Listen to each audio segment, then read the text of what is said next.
Next on the show, we're going to be letting you all know about Gobble Grease Toss. The Gobble Grease Toss will be held on November 28th, the day after Thanksgiving, at Henry Clay High School at 2100 Fontaine.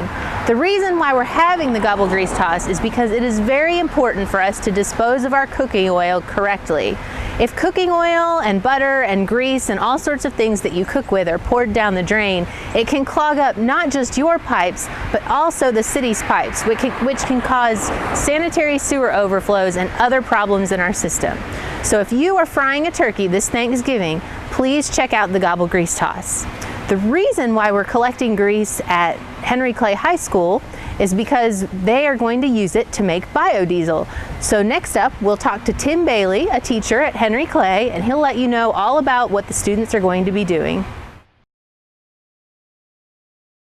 I teach chemistry at Henry Clay High School, and last year I had an independent study student that worked on a biodiesel project with me. We got a grant from Earth Day Networks out of Washington, D.C. They gave us money to purchase a building and purchased us a kit to convert vegetable oil into biodiesel fuel. And so I had a student that was working on that individually as an independent study project. She's studying being an engineer at JB Speed School of Engineering in Louisville. And this was a great project because it put aspects of chemical engineering, mechanical engineering, electrical engineering all into one project. And so she got some real experience for what she wants to pursue after this through this study. So I'm continuing the project on my own, working on the biodiesel site. The district set up for me a nice cement slab and then installed the building that Earth Day Networks purchased. And we're continuing where she left off and where the district left us by finishing final construction or final operation of the unit, and then going to actually start converting the vegetable oil to biodiesel. And so where the people of Fayette County come in is they've given us oil from their fryers when they fried turkey on Thanksgiving. And so this is the oil that we receive from you, and it's used or spent vegetable oil, waste vegetable oil. And if you look at it, you can see it's a little bit thicker than typical substances, thicker than water, thicker than diesel fuel or gasoline, which is kind of our end goal is diesel fuel. So as I swirl it, you can see it sticks on the container in a property called high viscosity. And so what our goal is to take this waste oil, the crude oil, filter it, clean it a little bit, and then convert it through a chemical process to become biodiesel fuel. And so this is going to be the end product. You can see it's a cleaner, clear, lower viscosity liquid. Swirls around the container, looks a lot like diesel fuel when the process is complete.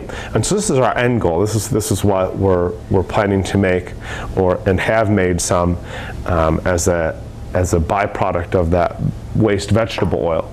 And I do that through adding a strong alcohol and a strong base, basically to chop the bonds. If you talk about almost any fat molecule has like a backbone. If from my knuckles to the ends of my fingers represent a fat molecule, it has a backbone of 3 carbons and then a long carbon chain. And on the other hand, the diesel fuel is just a long chain of carbons. And so if you split that backbone, the 3 long chains of carbons are free to leave the fat molecule, and you split that with the strong base, and the alcohol replaces essentially a carbon group that was binding them there. And so then they're free to go, and those 3 long chain of carbons act just like diesel fuel as biodiesel in your fuel system.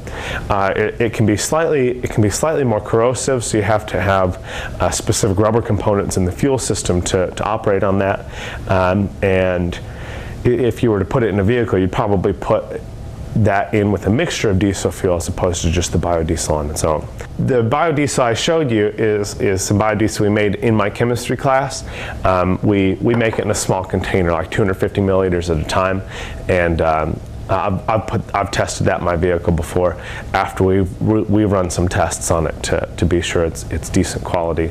The other byproduct you'll see at the bottom of this container, because this is kind of the waste container, the other product is glycerin, which if you look at any soap or shampoo or hand lotion or anything like that you might use, it's going to be one of the top 3 ingredients in almost all soaps, shampoos, lotions, anything like that. Glycerin, and it's kind of that substance in soap that's slippery.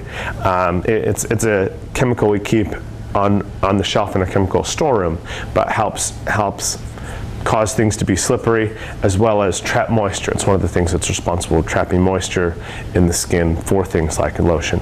But that's the other byproduct.